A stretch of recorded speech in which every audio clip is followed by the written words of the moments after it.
You're listening to an Airwave Media Podcast.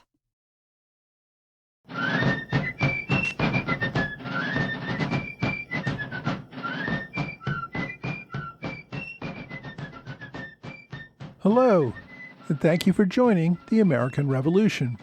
Today, episode 182, Occupied Philadelphia. As I mentioned back in episode 160, General Howe's British Army entered Philadelphia on September 26, 1777. Prior to the occupation, Philadelphia had been not only the seat of the Continental Congress, it was also the largest city in British North America. It had a population of about 40,000, compared to 25,000 for New York City and 15,000 for Boston. General Howe had hoped that its capture would finally bring the rebels to their senses, or at least win him some praise back in London. In the end, the capture accomplished not much of anything, beyond being a career ender for the British commander of North America. The army found itself surrounded by a hostile enemy, with a great deal of difficulty keeping its own army properly supplied. Benjamin Franklin's comment about Philadelphia having captured General Howe must have rung true for many British leaders. Having occupied the city, the British began setting up defenses. The British had slipped past the Continental Army to enter the city without having a major battle after Brandywine. The Continentals, however, were still in the field. An attack on the city was not out of the question. Captain Montresor, Howe's engineer, took responsibility for the defenses. He proposed building a series of 10 redoubts along a line north of the city, connected by defensive lines which stretched from the Delaware River on the east to the Schuylkill River on the west. Each redoubt sat along a road that led into the city. Montresor later added 2 additional redoubts just north of the main defensive line to serve as outposts, which could alert the main body in the event of an attack. Montresor surveyed the proposed defensive line with General Cornwallis, who gave final approval. The next problem was actually building these defenses. The soldiers had to be ready for combat, so the work fell on the civilian population. The call for laborers led to almost no volunteers. Most of the city's remaining population was Quaker, which had religious prescriptions against working on military projects. Beyond that, the work was hard and the pay was terrible. General Cornwallis had to threaten to conscript the locals before he could finally get about 200 men to work on the project. Now, that was about half of the amount that they wanted. As a result, the construction took many weeks before any of the defenses were even close to ready for a garrison. Further slowing the project was that Captain Montresor was also tasked with helping to open up the Delaware River. For weeks after the British occupation, the Americans still held the forts below Philadelphia, and this prevented the British Navy from reaching the city. Howe could not bring any supplies up the river until the British took control. So, in addition to defending against a land attack from the north, the British still had to assist the Navy to the south in removing the forts along the Delaware. The British initially left the bulk of the army in and around Germantown, where most of the soldiers slept in tents. General Howe personally made his first headquarters at the home of James Logan. This was about a mile south of Germantown. Several weeks after the Battle of Germantown, the British pulled back so that almost all of the army was in or near the Philadelphia city limits. General Howe took up residence within the city as well. Even after the failed Continental effort to capture Germantown, American attacks on the British lines continued. The Americans would often send in small forces at night. These men would get within range of a British camp, then fire on them around dawn. The attackers would then retreat before the British could deploy a detachment to capture them. The purpose of these attacks were not to gain any ground. It was simply to harass the British and Hessian soldiers and keep them nervous and on edge. Washington encamped his army first at White Marsh, only a few miles from Germantown. He remained there until December, meaning the British could never really let their guard down. the main Continental Army was only a few hours' march away. Once the Continentals pulled back to Valley Forge, there was a little more relief. However, the Continentals and militia still sent raids on occasion just to keep the pickets on edge. With the city secured militarily, the next important issue was housing. Howe's regulars and Hessians totaled about 15,000 men. There were also a few thousand more camp followers, women and children who were families of the soldiers. Even so, over 25,000 people had fled the city before the British had entered. So overcrowding was not the problem, at least not like it had been in New York City when the British occupied that town a year earlier. Most homes, however, remained occupied. While many of the men had left to fight with the Continental Army, many of their wives and children remained behind. About 3/4 of the civilian population in Philadelphia were women and children. Housing soldiers among the civilian population was always a delicate issue. Officers took the best houses downtown. The families who lived there would be relegated to a few rooms in the house, while an officer and his staff made use of the most of it. Most officers were relatively polite and paid rent to the owner. The benefit of having an officer also meant that the soldiers were less likely to vandalize or rob the house.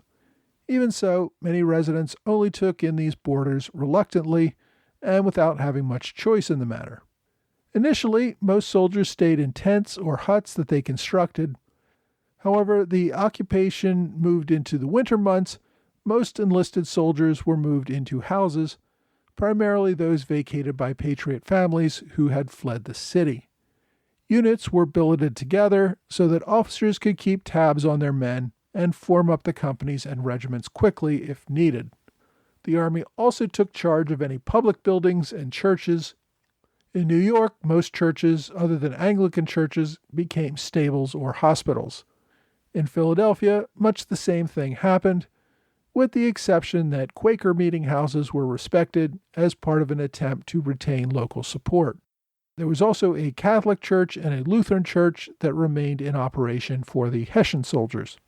The State House, what we today call Independence Hall, became a prison for captured officers as well as a hospital for enemy prisoners.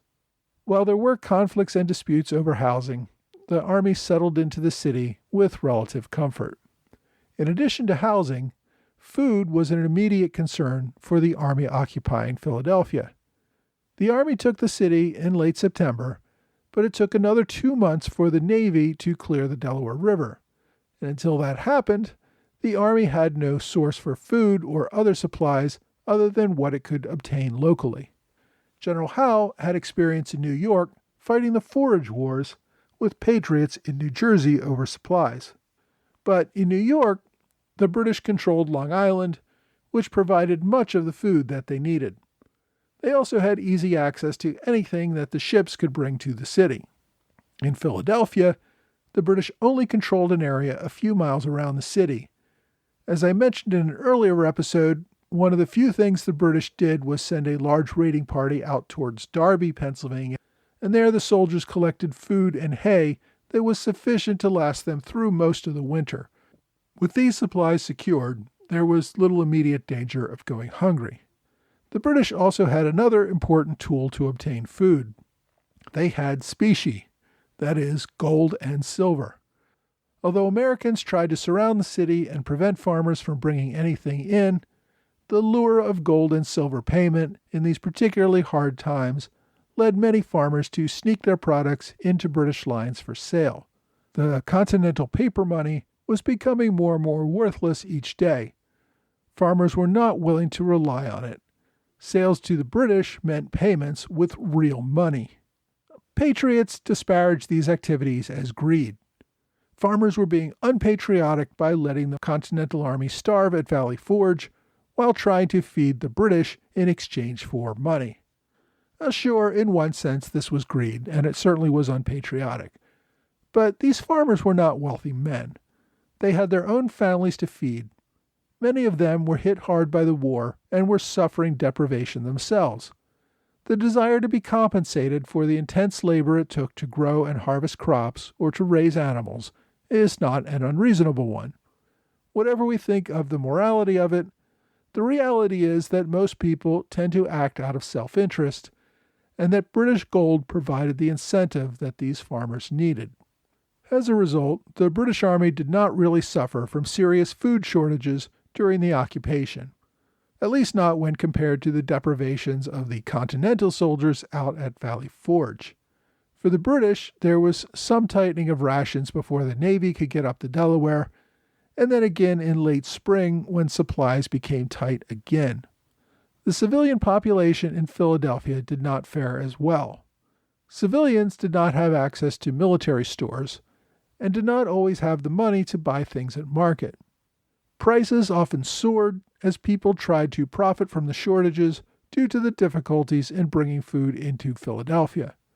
As a result, the civilian population tended to go hungry rather than the soldiers. One area that was a constant source of need was firewood. This was the main way to heat the buildings in the city. It was also a necessity for cooking. The Army burned about 800 cords of wood each week. Soldiers could earn extra pay by volunteering for woodcutting crews that virtually wiped out all the trees near the city by the end of the winter. By April, hay had also fell into short supply. Again, though, this was felt most harshly by the civilian population still in Philadelphia. A big part of capturing Philadelphia was the British hope that it would convince most Americans of the hopelessness of the Patriot cause. Public opinion mattered. The British needed to recruit local loyalists to rebuild government and local militias who would hold on to this area once the regulars were ready to move on. In December of 1777, General Howe appointed Joseph Galloway as superintendent of police. Like other colonial cities, Philadelphia did not have a police force as we understand that term today. That was more of a mid-19th century invention. So this was more of a city supervisor job. Galloway, of course, was a Philadelphia native. He had served as Speaker of the Pennsylvania Assembly and had been a political ally and friend of Benjamin Franklin. He had attended the First Continental Congress, but never supported independence. When things moved too radically in that direction, Galloway threw in his lot with the Loyalists. In December 1776, he had traveled to British-occupied New York and offered his assistance to General Howe. Galloway worked with Howe to bring the British Army from New York to Philadelphia, and his reward was becoming the civilian commander of the city. This gave Galloway the responsibility to enforce military edicts within Philadelphia. Part of his duties were keeping a tight control on all imports into the city. Of particular importance were potential black market items such as liquor. Any imports of liquor, or even storage of large amounts of liquor, had to be reported. Anything not reported could be seized as contraband. The sale of large amounts of liquor was banned. Other items in short supply were similarly limited. Salt in large supplies had to be registered and could not be sold except in smaller quantities for personal use. Prices for the sale of food were set at fixed rates to prevent profiteering. Attempts to sell above those rates could result in confiscation of one's stock as well as arrest. Merchants had to be licensed to sell food or tobacco. Part of the reason that the Army kept track of such goods was that it enabled the military leadership to compel the owners to deliver goods to the Army as needed. Regulations also prohibited buying produce, meat, or other goods for the purposes of resale. Many enterprising merchants tried to meet farmers outside of town to purchase their goods and sell them at inflated prices. To prevent this, purchases for the purpose of resale were banned. Farmers had to sell their own goods at market. While there were great restrictions on commerce, at least the merchants could count on payment in specie for their goods, not worthless paper like the Continentals offered. The British also hoped to raise local regiments to support the Army. General Howe offered enlistment bonuses, plus a promise of 50 acres of land for 2 years' service. Local military recruiters tried to encourage young men to enlist. Once again, though, efforts met with disappointment. Most of those in the area who still opposed the Patriot movement were pacifists who would not enlist under any terms. In fact, as I already mentioned, the Army even had trouble finding workers to provide labor as civilian contractors. Despite these difficulties, the British did attempt to raise the Provincial Loyalist Corps of Pennsylvania. To give some support to this regiment, General Howe agreed to personally serve as its regimental commander. However, the practical command went to William Allen, the son of the former Chief Justice of Pennsylvania. Allen had some military experience, but it came in a way that you might not expect. He had served as a lieutenant colonel in the Continental Army.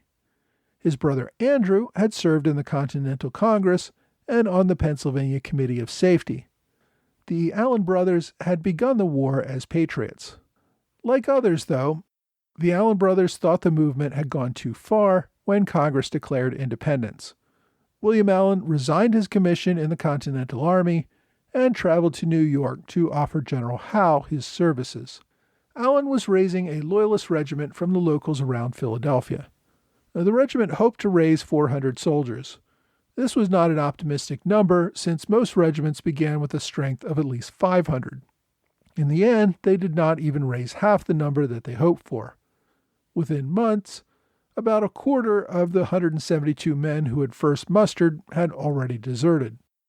There were several other attempts to raise regiments. Some recruits came from captured prisoners who agreed to serve. Others were Continental deserters who were tired of the starving at Valley Forge.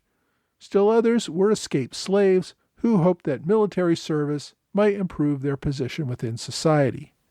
The end result, though, of all these efforts was nowhere near the force that could be left behind to keep control of Philadelphia once the regulars had pacified the region and were ready to move on. Once again, promises of a Loyalist army to rise up once the regulars showed the flag proved to be a wishful fantasy. In the end, the failure to recruit locals is what doomed the campaign to becoming a strategic failure. Another large portion of the city's population was prisoners of war. The British had captured hundreds of prisoners at Brandywine, Germantown, and other engagements. These, combined with deserters who had abandoned the Continental Army, led to thousands of prisoners. Along with these military prisoners were civilians who had been arrested in the city under suspicion of having engaged in activities in support of the Patriot cause. To oversee the prisoners, General Howe brought in William Cunningham. This is the same man who had a reputation for abuse of prisoners in New York. Cunningham continued his sadistic, abusive operations on a new group of victims in Philadelphia. After receiving many complaints, Cunningham did leave Philadelphia, only to resume his post in New York. This was at least a relief for the Philadelphia prisoners, who saw much of the more open abuse leave along with Cunningham.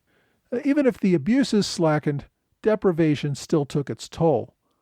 The primary housing for these prisoners was the Walnut Street Jail, which was just behind Independence Hall. As in New York, the conditions were terribly overcrowded. Food rations were often at starvation levels. Of course, disease broke out among the prisoners, leading to many deaths from the deplorable conditions. Thousands of men died and are buried across the street in what is now called Washington Square. Today there are only a few memorial stones that serve as a reminder to the thousands of soldiers buried in mass graves beneath that park. Perhaps one reason the death rate was not higher was that a number of civilians took an active effort to bring food and supplies to the prison. There is a contemporary newspaper article of a person identified only as a, quote, free Negro woman who used 2 of her hard-earned dollars as a laundress to buy ingredients to make a pot of broth and buy some bread, which she distributed to the prisoners. Another woman, whose name we actually know, was Elizabeth Cream Ferguson, who was married to a British officer. She also led efforts to provide for the prisoners. Ferguson was a Philadelphia native, and she remained in the city after the British Army left. When the Americans recaptured Philadelphia, Ferguson would face charges of treason and would have her property confiscated. However, numerous witnesses that attested to her support of the prisoners allowed her to recover her confiscated property eventually. Another reason that more prisoners did not die was that the Americans had agents on hand for the prisoners in Philadelphia almost right away. Thomas Franklin, a local Quaker, and no relation to Benjamin, served as an effective advocate for the prisoners during the British occupation. A final explanation for why more did not die in Philadelphia was that the British were only in the city for less than a year. Sadly for the prisoners, most of them were shipped to New York when the British left, only to die in New York prisons or prison ships. As I said, many captured officers were held prisoner in the State House, what we today call Independence Hall.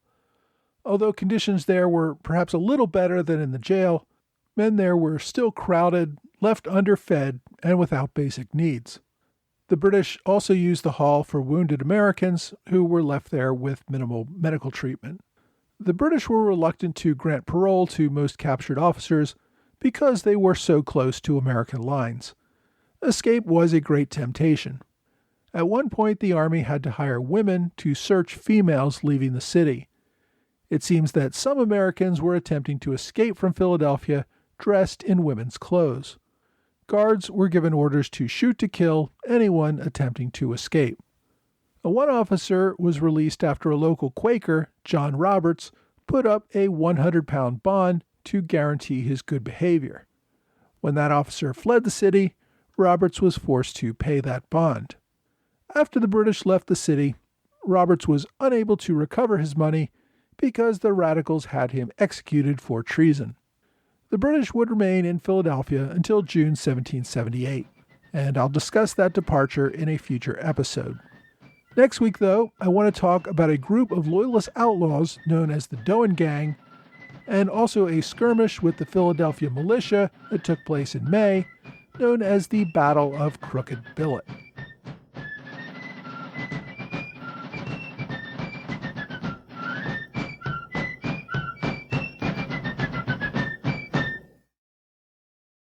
Hey, thanks for joining the American Revolution Podcast After Show. I'm pleased this week to welcome a new member of the Alexander Hamilton Club, Lewis White. He joins Trey Nance and George Davis in generously offering the highest level of support for this podcast. This really helps me to keep the podcast available for free for everyone who cannot afford to support it financially. I also want to thank Michael Levy for joining the Privy Council level and for longtime supporter ARP182, who raised his contribution from Standard Bearer to Privy Council. Also thanks to Todd Fleury and Eric Pfeiffer, who joined at the Standard Bearer level. Everyone at the Standard Bearer level or higher receives a magnet each month with a different flag from the American Revolution. It's just my small way of saying thanks for supporting this podcast. This week I tried to give an overview of how the British spent the winter in Philadelphia while the Americans were in Valley Forge. General William Howe found himself almost surrounded in the city by hostile forces, with the only relatively secure path to the outside world being the Delaware River, and even that was not secured for the first few months. Now, as I said, in hindsight, the capture of Philadelphia has been seen as a failure, not just because it resulted in the abandonment of Burgoyne's army at Saratoga, but also because of the failure to recruit a loyalist army. For many years, the British political and military leaders listened to stories from loyal colonists who told them about the thousands of loyal subjects who would rally to the king's banner if the army would just come forth and call them. This story first played out in New England before the war began, where they said just bring in the army and the loyalists would rally against these mobs and protesters. Well, that didn't happen.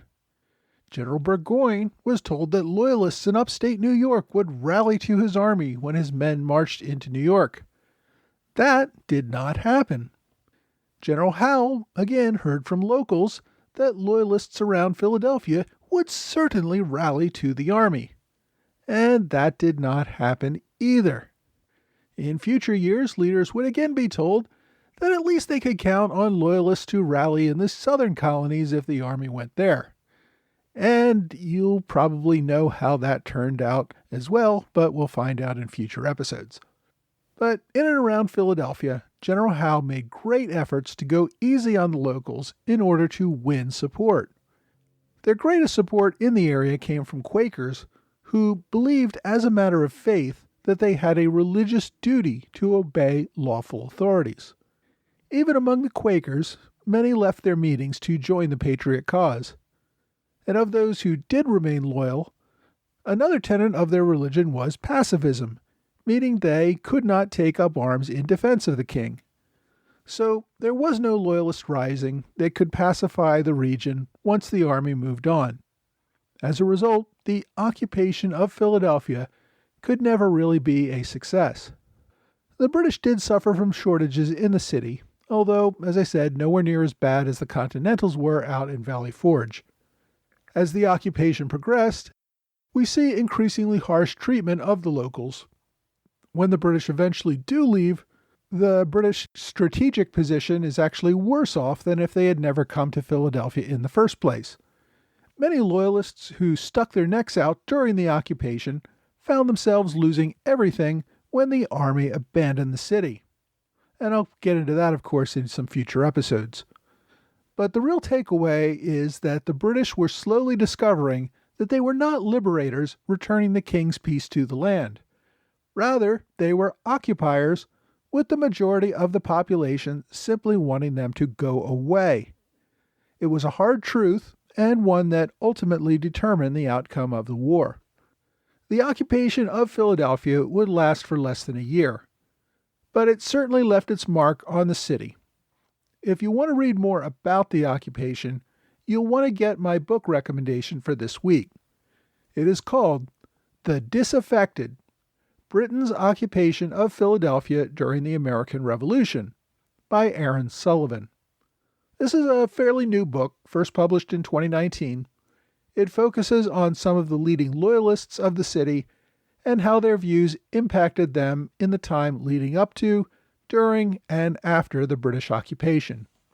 I think it's a pretty good read. It's about 230 pages long, not counting notes and index. The author, Aaron Sullivan, is a university professor who teaches at several universities in the Philadelphia area. I believe this is his first published book. So, if you want to read more on the topic, check out the book, The Disaffected: Britain's Occupation of Philadelphia. My online recommendation this week is, I guess, for those of you who don't want to buy the book but are really still interested in this topic. Professor Sullivan wrote his PhD dissertation at Temple University on the very same topic that he would cover in his book. Temple makes this dissertation publicly available as a PDF download. So if you care to take a look at that, a link to his dissertation is my online recommendation of the week. As always, you can find this week's link, as well as all my past weekly recommendations, on my website. Just go to www.amrevpodcast.com. I will actually forward you to a Google Sites page where I keep all of my information. On that page, there is a Google Doc where I list all of my prior recommendations. Remember also that my blog contains not only my weekly recommendations, but a variety of other links to other sources, both online and in book form, which are available and relevant to each week's topic. For that, you can go to blog.amrevpodcast.com to get that information. For this week's episode, I relied heavily on several academic works that are available only through JSTOR.org. I usually don't use any of these sources as recommendations of the week because if you don't belong to a university, most of those articles are behind a pretty steep paywall. Fortunately for me, my alma mater, George Washington University, gives its alumni free access to JSTOR.